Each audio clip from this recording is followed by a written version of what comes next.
Hey everyone, welcome to the Recruitment Show. We are talking about all of the major topics that people are discussing right now. Everything recruiting, future of work, and everything in between. I've got guests from all over the world to come and share their perspective and their thoughts and feelings and all of that stuff on these key topics. It might not be politically correct. It might not be what you want to hear, but it's people's perspectives, and it's important to hear people's perspectives. I love storytelling, and I think one story can illuminate a million more and really increase our understanding of these topics. So sit back, whether you're watching live or after, grab a drink, take a seat, and enjoy. There we go. We're now live, not like streaming live. We're recording live. And maybe the next one will actually go live. I enjoy lives. I love lives. I love lives. The last one we did was live. It's great fun. It was because there were comments popping up and there were questions popping up, and I always think that just makes the conversation so much more, exciting, relevant. So, but we'll do it next time. Well, in a couple of years' time when we manage. That long. We have been like going back and forth and rearranging each other. It's all good fun. It's all right. It's all right. How's life? It's been a crazy year, I think, if we look back, right? 2023. I mean, it has been. It continues to be unpredictably crazy. I mean, just when you think, you've passed COVID, you've passed one of the biggest challenges, humanity has gone through for a long, long time in terms of pandemics and all of that. Then you've got wars popping up, and then you've got tensions. You've got like lots of other stuff that's influencing all of our lives, right? So yeah, I do think we're going through a different, like a completely new world order, quite frankly. And this is also impacting the world of work, right? It's also impacting our professional lives. It's not only impacting social, political, economic, but it does have a direct impact, I think, on our social and professional lives. Yeah, hugely. I mean, just with the stuff going on in Israel right now, right? You've got stuff going on in different countries, and you have social media feeds are just, if it's anything like mine, it's inundated with like bad stuff. And then you have a lot of polarization. It's also interesting because then social media is perhaps like, the place that humans are bad on, like certainly X and things, just people can hide behind a handle and just be really quite aggressive and stuff. But I always find it's interesting, like in the context of bring your authentic self to work and being able to have conversations with people and stuff. I always find it interesting that most humans are incapable of having a conversation with someone about something that they disagree with or that's contentious without it turning into an argument or a debate. And it really got me thinking, with like just the, like your ability to have a conversation, a difficult conversation with someone is such an important skill to develop. An actual conversation, like listening to understand, not just to respond or to argue or to convince you that my way of thinking is better than yours or whatever. But just that skill, I think, is so important now. And it's a difficult skill to develop in social media. I mean, that's not what these platforms are all about. These platforms are all about, just shooting from the hip. And then it creates, that adrenaline flow, and our brain just continues to fire off all of these horrendous, sometimes comments, or and completely misplaced, because it's not helping the conversation to go in any direction except continue to divide. And I do think, well, I don't know. I do think it's a hugely important topic, and time is also an important topic that's linked to that. So like a conversation that you and I would be having, or particularly if it's contentious or if there's something, that you need to sit down, you need to breathe, you need to take the time. And to your point, it's not a ping pong. on who gets the last, or like a tennis match, and who gets the last ball in, like in the corner, and I managed to get that point. Because it's not about one winning and the other one losing. It's about maybe, how do we find a new ground, a new ground, right? A new territory where we can find something in common, because you are different, I'm different, everybody's different. But if we continue holding on to those differences, it's a zero-sum game. No one's going to win. Who's winning? I think to your point, like the best thing, make a cup of tea, sit down with someone. I mean, I know a lot of these, or a cup of coffee, like whatever your thing is, right? It's all good.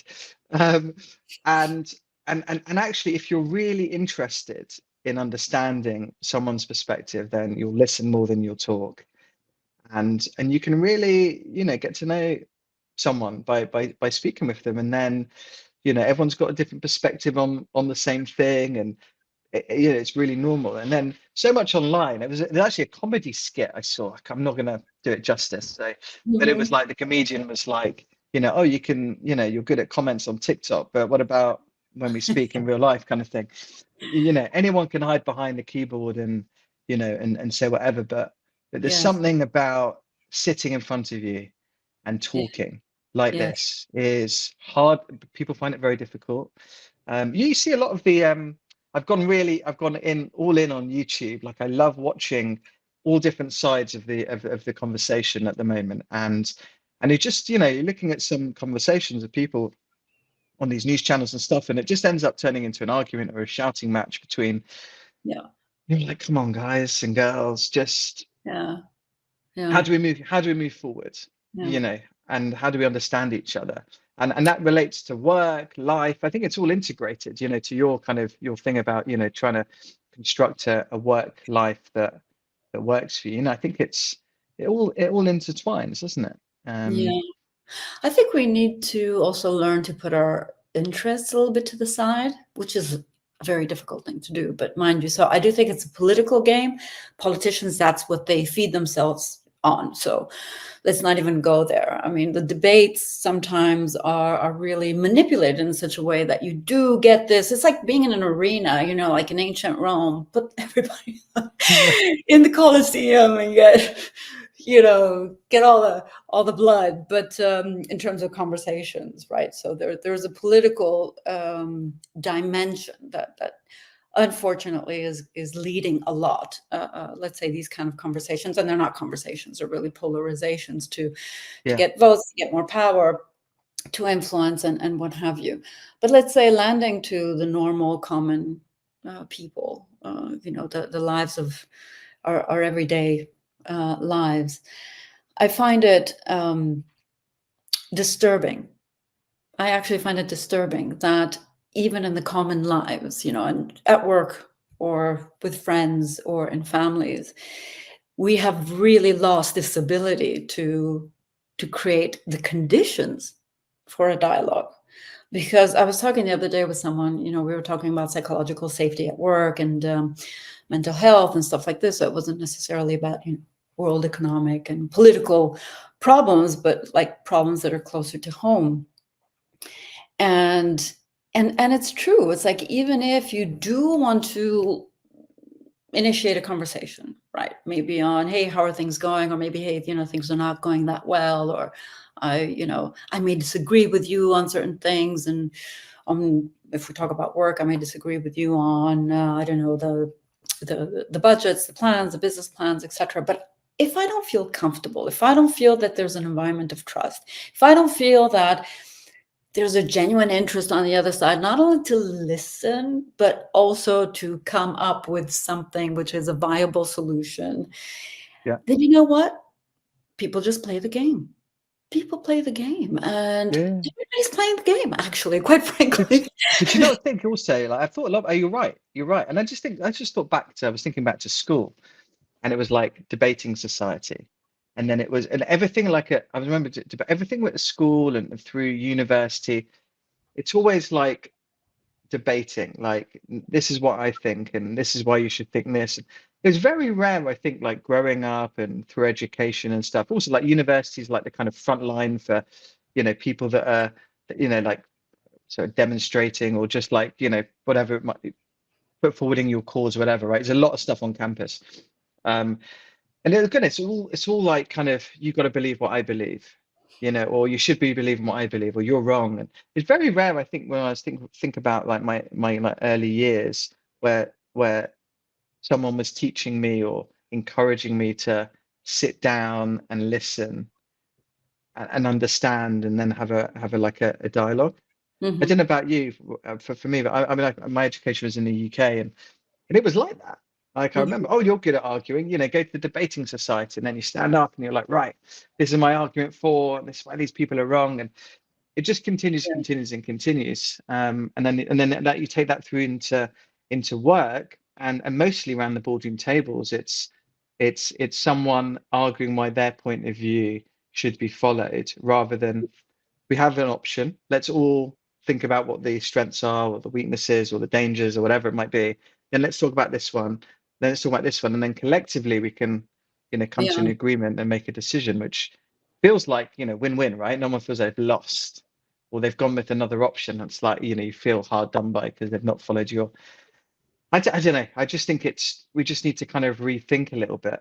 But why do you think that is, right? I think that's the question. It is why do we as humans because it could be educational, but it's, it's I grew up in different countries, as you know, so I, from international schools in Brazil to middle school in New York to high school in Italy. So I've gone through like all these different continental, like this map back Love here, it. like all the dots, all the places I've been and lived in and stuff like that. And I was like, Love it. so, but at the end of the day, even in school, it's comparison, it's competition, it's still, making sure you're at the top of the class. And so yes, we're kind of, it's ingrained in us, right? But hopefully there comes the point, and maybe hopefully in schools are going to teach that as well. It's think how to think. So how are we actually thinking about problems, for example? And why is it that it is my opinion versus yours? What's my idea versus yours, as opposed to let's put the problem there. It's about the problem, or it's about the challenge. And to your point, like, let's each one contribute to that, not to me. I'm not going to be in the center of that conversation. The center of that conversation is, what's the problem we're trying to solve? And I was having a conversation with the recently appointed CHRO on, I was asking a little bit, what are the challenges of the company, et cetera, et cetera. And I keep hearing these buzzwords. The buzzwords. I mean, please don't get me wrong, and people who might be What are like the best buzzwords? yeah. So please don't get me. People who are listening, please don't shoot at me, or actually feel free to shoot at me. I quite frankly don't care. That's not what matters. What matters to me are the deeper conversations. So some of the buzzwords that I keep hearing are the generational gaps, like this new generation is completely like not loyal, the work-life balance, and ba-da-dee, and you can't count on them, and they always want it their way, and they're spoiled, and ba-da-dee, and it's kind of like they deserve to be promoted to VP within 3 years, etc. That's one buzz conversation.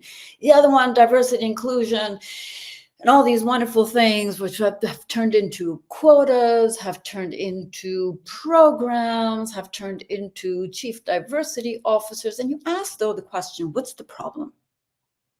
Like, what's the problem that you're actually trying to solve in your organization?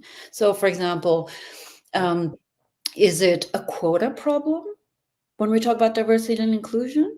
Is it the ability to have different perspectives on a business topic that's relevant? Is it because not enough voices are heard? Is it because, or is it simply because labels are not heard? For example, not enough females are heard, not enough, whatever diversity may mean.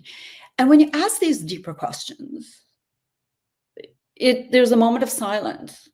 It's like, well, not actually sure what The problem is, except we don't have enough diversity. I'm like, okay, fair enough. That's fair enough. So what do you plan to do about it besides, just talking or having quotas or having programs that ultimately end up just being a ticking of the box, as opposed to Yeah. opinions really being heard? Because that's the Yeah. thing, Yeah. this is the point. It's like, okay, I'm great on my diversity numbers, but still opinions are not being heard. But still, the problems are on the table, are still discussed by the 2-3 people who have just ego moments amongst themselves. And so I find this, going back to what you were saying, the ability to talk things over, to take a little bit more time and go a little bit into well, what specifically are we talking about, is something that I don't believe companies neither have the time nor the willingness necessarily to go into that. And then that's also reflected, I think, in Well, even society. no, it's true. But even going a bit further, companies made up of people. And so when we say the company doesn't want to, it's actually the people, isn't Yes. it? It's the whatever the whoever the board are or the decision makers are and stuff. And I think it's difficult, isn't it, for people? Like I think there's also this there's been this kind of this undercurrent of like cancel culture and people actually being quite afraid to say what they feel or they don't want to be misinterpreted. They don't want to offend.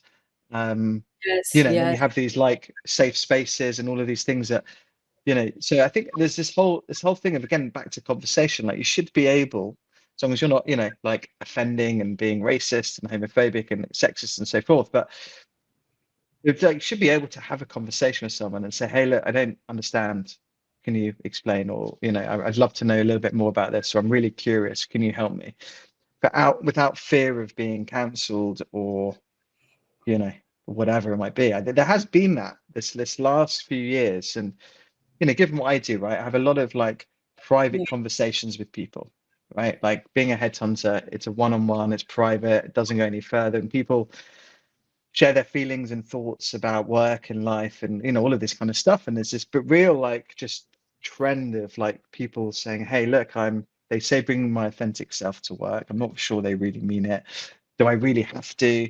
And also, like, I want to be able to, then some want to be able to just have a conversation. Like, I just love to speak with this person about this particular topic, but it's way too prickly to talk about, and I don't feel that don't feel comfortable. And I think that needs to slowly change. Like you should be able to have a conversation with someone, Hmm. and that's the way you learn, right? Like for me, it's like I'm trying to bring up my kids to be able to have conversations with people. Through conversation comes understanding, and then once you start to understand people, then things can start to move forward.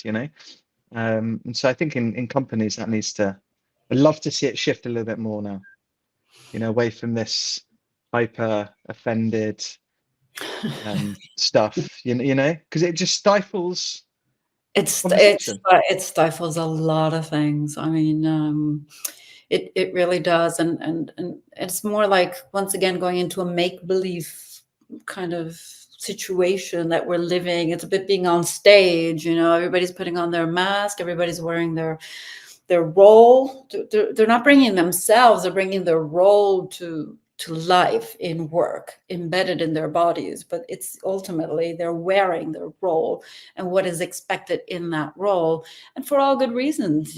Because maybe if they don't, they may not get the promotion. If they don't, they may not. They may be put aside if they don't, show up for the role, not for who they are.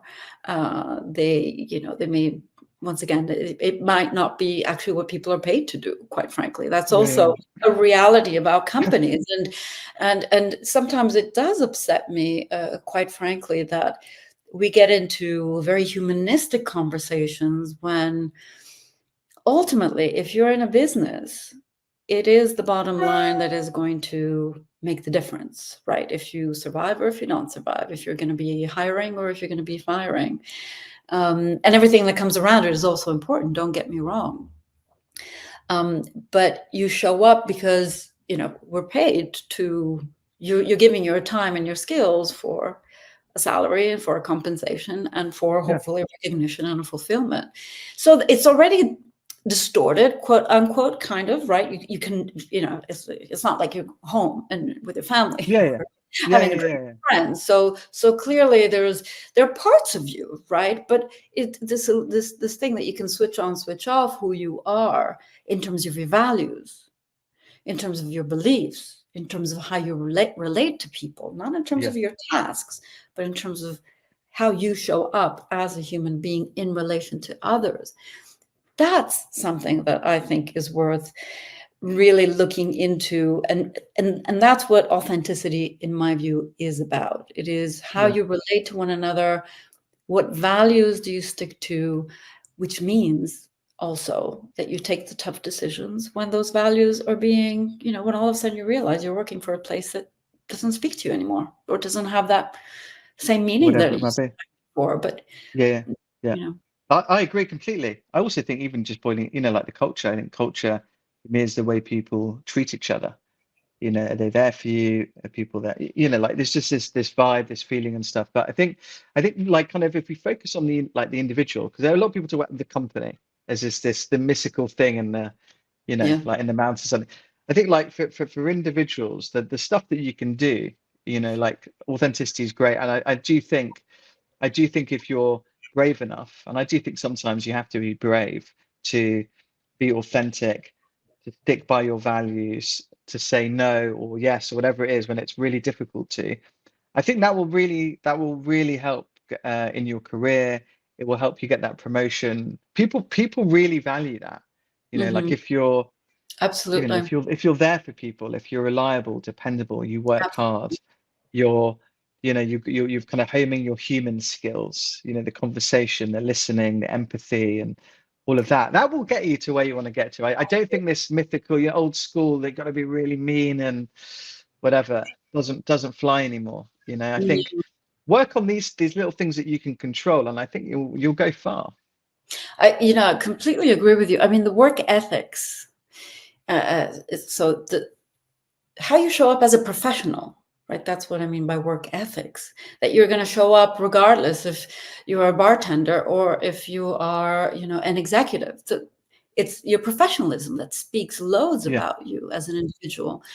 And that's the greatest and biggest and only actually thing that you can really work on and really cherish and nurture, because that is who you are, right? Isn't it? Because if we've got different ethics, then you kind of wonder, well, is this person reliable?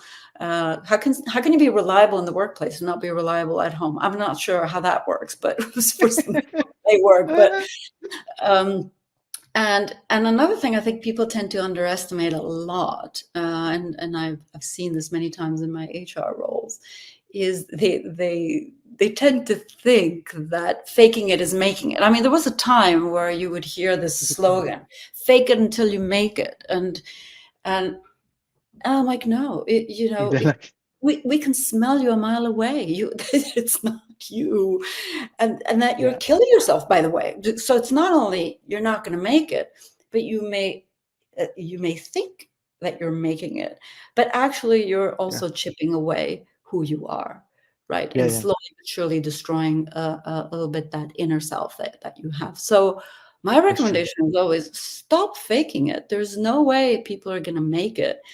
You can fake it in skills. What I mean by that, you can pretend as if until you get good at certain skills. So for example, I'm really bad at cooking. So, I can, there's no way, but I can fake it and kind of invite people and say, hey, I'm a fantastic cook, but I'm actually kind of practicing my skills with them. So maybe skills, tasks, but don't fake who you are. I mean, that's ultimately just such a ridiculous thing. And why would people do that? There's a lot of self-confidence issues, and I think there's a bunch of reasons, but it does take a while to be comfortable with you, doesn't it? Yeah. Like, I mean, some people get there quicker than others, but once you arrive at a point where you're like, I'm good, you can, whatever, anything can come at me, but I'm good. All this stuff, I've got my stuff sorted, I've got my mind right and all of that stuff. But I think but I think it's really difficult. I appreciate a lot of people find it, some people never quite get there. They haven't quite got everything integrated, or they really worry about what people think. All the naysayers, all the people in the stands shouting at you when you're on the pitch playing. I remember, setting up my business, and it's like way more people were like, really, what's going to happen if it doesn't work out? And then you start, and then it's like, oh, well done, but most businesses don't go past year one. Well done, you got to year two. Most businesses fell, or they're just shouting, or they start doing content, and they're like, really, you want to put yourself out there? And or even what we're doing now, like just sharing our thoughts on stuff that's a little, like not everyone's comfortable talking about online. And this is going out to anyone on the planet who wants to watch it, right? It's quite a difficult thing to do, and something that I think needs to be worked on. But again, just kind of once you get to your thing, like I'm not saying everyone needs to do content, but just understanding yourself, I think is something that's really worth investing in. And then I'm quite into the exercise and the healthy eating and the sleep, and all of these things I think are really well connected, right? Because I heard a great analogy. I was listening to another podcast, and it's like, if the leaves of a tree or a plant are yellow, what do? You treat the soil around it, and with humans, that's not often the case. It's someone giving them a medicine or a pill or whatever. I think just kind of looking at ourselves holistically about how we work, how we spend our time, who we spend our time with. It's huge. Who you're surrounding yourself with is like incredibly important, and just that kind of stuff is. It is, and hopefully, as we're going through these mega transitions in life, I mean, huge. I mean, the next generation, the next one's really, I think, it's going to be a completely different world order, as we were saying before. I mean, there are these unstoppable by now shifts. Like, look at what's happening in Spain. Look at what's happening, well, in the UK as well. I think recently you've had the minister, internal minister, of who was fired. She was sacked. Yeah, she wants to stop. The extreme right is in many other countries, the Israel and Hamas issues, and the Russia, Ukraine. Anyway, new world orders are definitely being shaped as we speak. Yeah. It's going to take some more years, but I think the scenario is going to be completely different. But hopefully, we're going to get to a point where the human as such, we will be able to see beyond ourselves. I think we've grown up in such an individualistic society. So going back to this thing of the egos, the debates, the competition, it's always about me.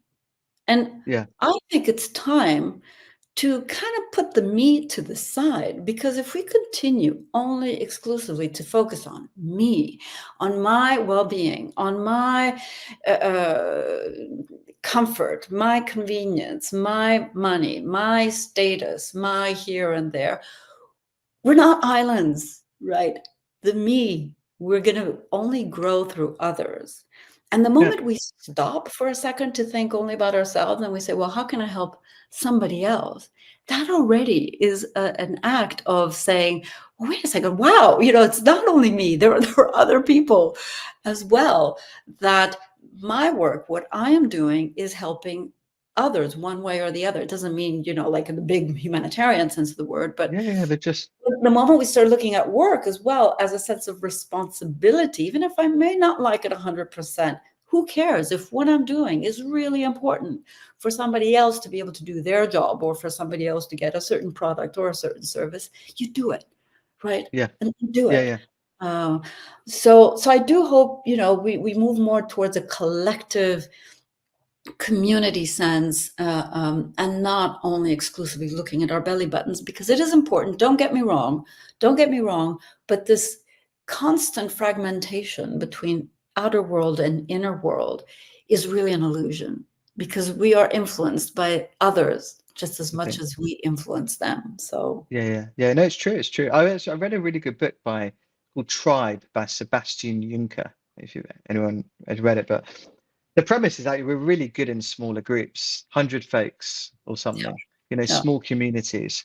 Maybe that's, thing, like you can live in a city where I think most people live in a city in the world. I think I'm not sure on that, but I guess like probably most do.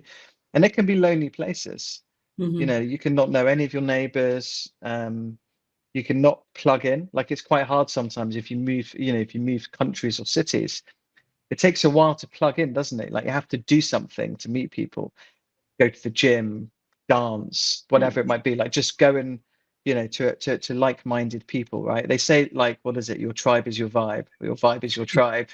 You know, from back in it, it's so true, right? Like just finding something that you vibe with, that with others, Yes. you know, and then you start feeling part of community and helping, you know, like I think all of Yeah. those things comes from that. And again, like just to the kind of the growing up and the education stuff, everything's about being good as an individual contributor. Do well at your exams, that's on you.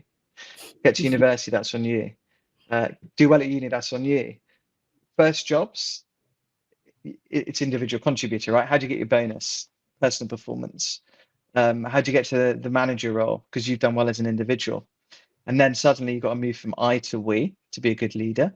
Really difficult to do, like super difficult because you've never really done it. Unless you've done team sports, so you can get leadership we stuff earlier on if you do team sports and stuff. But it's just all these little things, you know. I've only Yeah. started reflecting on it now, but you just think through that. And even in my career when I started in recruiting, it was about me. Like everything was set up for me to just make the sales and do well. And it doesn't really matter about anyone else. I had no influence on how well I did. And incentives govern behavior, right? True. True. Bonuses are one of the most effective ways of changing behavior, right? And they're one of Yeah. those sneaky things that we come up with in HR. Is like, how do I create golden handcuffs here and make sure that I get So people to answer kind me of then. So, behave in a certain way? but most of so on that, it's a bit give us obviously given your career in HR. Mostly have you seen that the bonuses are relate to individual? Absolutely. Yeah. Absolutely. Fully agree. I mean, that's my point. I'm kind of hoping maybe there's a change at some stage, and where we start. And I mean, there are some companies that are more and more looking into team incentives. The problem about teams is that they change all the time, and now more than Yeah. ever before. So the That's composition of true. the team really changes a lot. And unless like roles, responsibilities are very, very clear, I've seen disastrous bonus schemes actually because they create more antagonism within the same teams as opposed to creating that teamwork. So to all of my compensation and benefits folks, total rewards folks out there, colleagues out there, you know, I really like look into the social sciences first of what's the kind of behavior you want to see, what's the kind of output you want to see, and then look into the reward scheme that you want to put in place, right? Because Love and that. careful what you wish for. Careful It's what you true. wish for, because What do you in think of? sales in particular. Yeah, love that. Following on from that, what do you think of this? So in America, we have this already, and there's the European Pay Directive. I think it's in a couple of years it's coming in. And for those that don't know, that companies will have to publish pay ranges on job descriptions in Europe. They're already doing it in like New York and San Fran and stuff like that. So, you know, if you're hiring for whatever it might be, you have to put the pay range. Now, interesting, right? So this is trying to promote fair pay, transparency, and stuff like that, which is interesting. I did a poll on it a few months, last month, and I just asked, like, do you want to know how much your colleagues are earning? Like, do you even want to know? Most people actually didn't want to know. I can't remember what the numbers were. I'll share it because you know, like you can imagine, like you have an internal market and you have an external market, right? And it kind of doesn't really pay to stay at a company for too long because you end up getting smaller increases than if you were to move. So if you've been at a firm a while and you've just noticed a job ad and you're not even getting paid bottom of the range, you know. Mhm. So yeah, there's all these little issues that are coming up, which I Mhm. think are really going to be quite fascinating. Any I thoughts on that? Yeah, I favor transparency on that. At the risk of sounding a little bit too liberal, but I favor transparency because it's a way to keep everyone in check. So first of all, it's a way of encouraging professionals and individuals and companies to understand the basics of compensation and benefits, to understand what pay ranges are all about, to understand how do they come to be? What's the market research behind it? What's the data? What are compensation surveys saying within that sector or within those type of job families? Really getting some basic understanding of your own economics. Right, because this is what it is, of you as a resource, right? Like, what's my value in the market? How is that value defined in the market and internally? So it does trigger that conversation. It forces companies to also have transparent conversations with their employees, to maybe have like a total rewards one-on-one kind of thing, like total rewards for non-HR people. Like, remember, there used to be a time, finance for non-financials. I don't know if that still exists. Finance for dummies. I think I've still got finance a book somewhere. dummies, that's right. Compensation for dummies, or so I think that's really important. And if I'm not mistaken, in the US, it's the pay range, right? And it's discretionary to the company, meaning, so hopefully what you're projecting outside is what's represented inside. But it's a range between a minimum and a maximum. It's because then the final number, as like people in the market know, and as professionals in companies know, when they move away from companies, the final number is always dependent on the dovetailing of, what is anyway your current compensation in a given, environment and with a certain employer, and what is that pay range, within. And let's not forget, in some cases, you may have extra hiring bonuses because maybe the person may be losing out on stock in that's true. employers, etc. So there's so many variables when it comes to comp and benefits that are becoming super important, and being educated in this. I strongly recommend, actually, I was thinking the other day, everybody should have a stint in HR one way or the other, maybe like 6 to 12 months, it doesn't matter, but get your hands dirty, get to understand the nuts and bolts of an organization, how they really work, how complex we are. On the one hand, we're all there for development and loving one another, etc. And on the other hand, we may be like cheating on expense statements just for like a £1, or like getting super upset because we didn't get the salary raise that we thought we deserved, and having these huge discussions with your boss or with HR, when ultimately it reveals, by the way, a lot also about yourself, doesn't it? So we do show up in so many different ways, but long story short, I am in favor of publishing pay ranges. And by the way, if I'm not mistaken, LinkedIn and so many other platforms, by now, you can't hide. Find out. You know how much know your value in the market now. You know your value in the market. Stop hiding, guys. Just make it transparent. When I used to even a very controversial topic about salary structures in manufacturing environments. Right. I'm always pro doing that, even though I realize that a company needs to be mature, meaning you need to prepare the grounds for operators or blue collar workers, but even white collar workers and knowledge workers to understand the dynamics of money and comp, right? So anyway, that's it's important. No, it's really important. I think it's been quite interesting because also, I mean, in Europe, by and large, you as in HR, external recruiters, can ask people what they're earning, and in the US you can't. And here it's it's fairly standard, right? Like 90% of people will share with a recruiter what the salary and bonus and shares and whatever, and us as a third party can then go negotiate whatever. And in America, you can't ask, right? And I think that's coming in here as well. So, which is interesting, right? It doesn't matter what you're earning right now.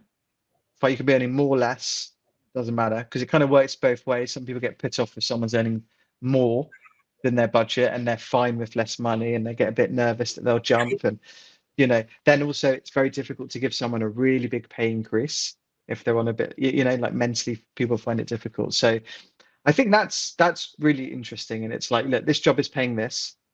Correct. Once again, it goes back to the job and to the role. Yeah. Yeah. Which I do find. Sorry. No, go on, please. Now, I do find it still a little bit lopsided You think it's still because lopsided? I do, because you are bringing to that job your whole life experience, short or long that it may be. You're bringing to that job, you're feeding into that job your motivation, you're feeding into it your energy, you're feeding into it your skills, your network. Sometimes that's also very important in certain jobs. It's like in consulting, that's Yeah. really important. So you are bringing also value to that job. So it's not only what the job is worth in the market, but also the value that you're adding to it. So I do find it lopsided when we lose sight of what's that current market value, let's say, of that individual, of those skills, of that experience. What's it worth in the market Yeah, yeah. today? Yeah, no, for me, I think it's about you want to feel like you are getting paid fairly for what you do. Yeah. Above and beyond that, for me, running a company, I mean, there's pays pay. For me, everyone, like going back to the human stuff, like anyone that come works with me, I'm there for them, like until the end, and it's like, and you want to be in, I think you want to be in an environment and you want to be working with other people that, for want of a better phrase, you'd want them next to you in the trenches when the going gets tough, Yeah. So I think for me, it's when I'm looking for people to work with, or or an environment. If I was to go work somewhere else, it's the money's the money, and I want to be paid fairly. But I want, but I'm dedicating my time. I'm giving you my energy. I'm giving you something that I'm never going to get back, which is time. Um, and you want that to be reciprocal. I think if that's reciprocal, then you feel, you're in it together. And I think it's a good spot to be at. Agree. Absolutely. So how do we help people find their way and navigate? Or what are you seeing on your end on the recruitment side? What are people, when they change, why do they change? If they change, what is it that you're noticing? So, I'd say the top 3, 4 things of why people would look to move, or a driver for moving. And it flips between, right? So it's lack of progression. So there's just nowhere to go. Um, they're not getting on with their boss or the team. So this kind of culture thing. The learning and development bits there as well. Sometimes a role it runs its course, right? And again, that's linked to progression. Like there's nowhere for them to go. There's those 3. Money I rarely see as number 1. Then this last few years, Yeah. redundancy. And certainly this year, there's a lot of people in certain sectors. Like this year's been really hard, I think, for many Yeah. people. It has. Like there's the big sectors, tech and financial services, you've seen a lot of redundancy. Yeah. And you're still seeing some, like even I think it was PwC in the UK announced 600 redundancies. Google let go 600. I mean, it's still going on a little bit. But this last year, there's a lot of people have been out of work. And so that's a reason, and over the pandemic, you'd see also, people lost their jobs and stuff. I've seen pandemic parenting as a job title for some folks out for a bit longer. So I think there's a whole raft. Like this last few years, it's the Mhm. redundancy, it's people choosing, because year before, it's just been an incredible amount of hiring. So that like kind of 2020, end of 20, like August 2020 to let's say like towards the end of 22, like had this great rehire or whatever it was called, right? Just everyone was it was just crazy, and salaries are high, and everyone was recruiting, and it Mhm. was crazy. And then suddenly for many people it dropped off a cliff Yeah. um towards And like the beginning of this year.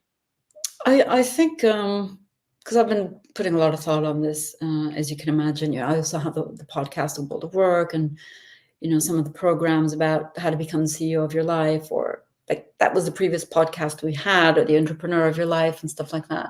I still use that quote from you. Love that quote. Seriously, okay, Yeah, that's CEO of your life. It's brilliant. Absolutely brilliant. which also meant creative explorer of opportunities. So it's not only meant as right. It's not only meant as managing your assets, your portfolio, and knowing how to play in the market, and managing your finances as well, and blah blah blah. So really, like seeing your life, what you bring to the table as a CEO would see their products, portfolio, services, etc. But it also means how do you explore opportunities. And I think once again, we're seeing some shifts from, this paradigm of being employed. Then recently, even 5 years ago, this thing started about being employable. Right. Yeah. So it's not enough to be employed. You need to be employable. And I would add to it now, it's to be entrepreneurable, able to be an entrepreneur, not only able to be employed, and not only so employ able, but also entrepreneur able. And these examples of rotation, of people landing on their dream job or saying, oh, this is fantastic, and then 2 years later they're asked to leave because they're asked to leave for whatever reason, you're once again into that market dynamic cycle, which is important. But if we only look into the employability of things, I think people are always going to be running behind the latest trends, the latest swings in the economy. So how do you turn and become that CEO, right, of your life? How do you gain those entrepreneurial skills? And part of it is also linked to getting to know something about total rewards, comp and ben, how work actually works, how employment actually works, and how do you change the name of the game. It may be you're parenting and you want to do something completely different in your life. You don't necessarily need to be employed. You can do gigs or you could do other stuff, right? But I kind of sense this skill set is really missing starting in universities. I'm not sure how well people are being prepared to a very unpredictable, world of work where, people are saying you need to be employable. So you're constantly being skilled, reskilled, upskilled, de-skilled, etc. But once again, the burden is always on you of having to change, adapt, and maybe that's not your thing. So how do you pivot? How do you change? So this is what I'm kind of encouraging people, is to move away from the sense of being only employed to only being employable and learning how to become as well entrepreneurial. One does not exclude the other, by the way. No, I love it. It's hard. Again, like to your point of university, if you get to university, you've basically kind of been told what to do your whole life, right? Like if in the UK you do your A-levels, or if you're in Europe you do your Blackberry laureate, and okay, maybe you get to choose 1 or 2 subjects, whatever.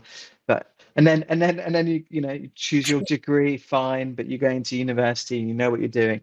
Suddenly, and when, by the way, you've got like exceptional results the whole way through, great. So you've not really gone through, like if you just find it easy, you're one of those people who's done really great in education, and you get into the real world and like it's ups and downs in the real world. But suddenly you leave university and you're like, what do I do now? There's like a million different choices. Who are you looking to for advice? Your parents or the teacher, and they're used to kind of career, like traditional in their way of career, right? Like 30-year careers, whatever. It's really hard. Like my cousin just started, finished uni, started his, I mean, it was so easy for his dad to recommend he goes in and becomes a professional. Go and do your accounting, or go and be a lawyer, go and be, it's really hard to do, like, you know what, I'm going to go try my own thing. And also the other thing is with social media, while I'm on my rant, is people feel like, like when you're in your 20s, like people feel like, to your earlier point, it's like, they want to be on the board, or they want to be the CFO or CEO or whatever, already in their 20s. But man, you've got so long to work for. Like, you're just going to get better. You in your 20s may be great. You're in your 30s, even better. 40s, oh my God, 50s, 60s. I mean, you just get better and better, right? More experience, more.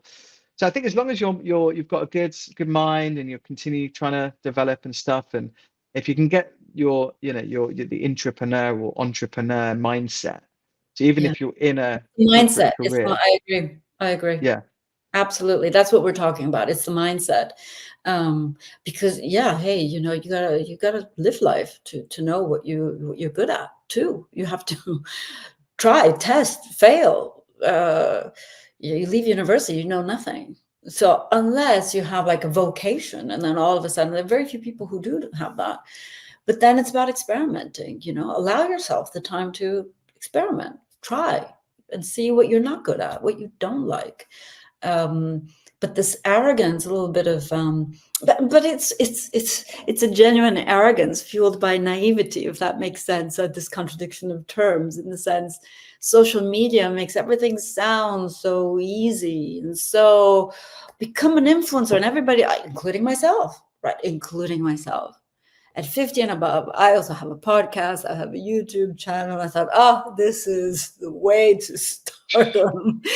No way. It is a lot of work, guys. It's a lot of work, but it's great. Like, you're doing stuff. I mean, the same with me. Like, we're sharing our views. Absolutely. Well, getting that stuff out there is great. And hey, look, if you can make 50,000 euros a year as a YouTuber, why go and do a job at 25,000 euros when you're coming out of uni? Yes. Or whatever it might be? I mean, there's different career choices. You can go and be an e-gamer nowadays. It's a legitimate career choice.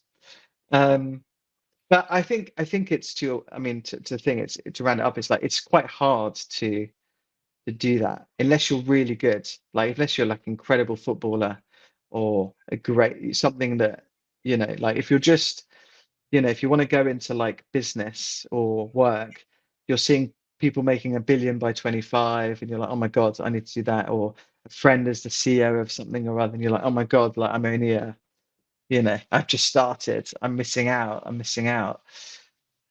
I didn't start my business I started my business early, actually. I was like 28, 29. That's early. Most people are 40. And I think the average age is 40, starting a business. Most people, if you think about CEOs and stuff that a CEO at 40 of a big company is young. Super. It takes about 20 years really to develop CEO of a major corporation. It takes about 15 to 20 years. That's for sure. Yeah. Mark Zuckerberg might be I don't know if he's the youngest CEO of like a really big company, but I think he's like 41, 42.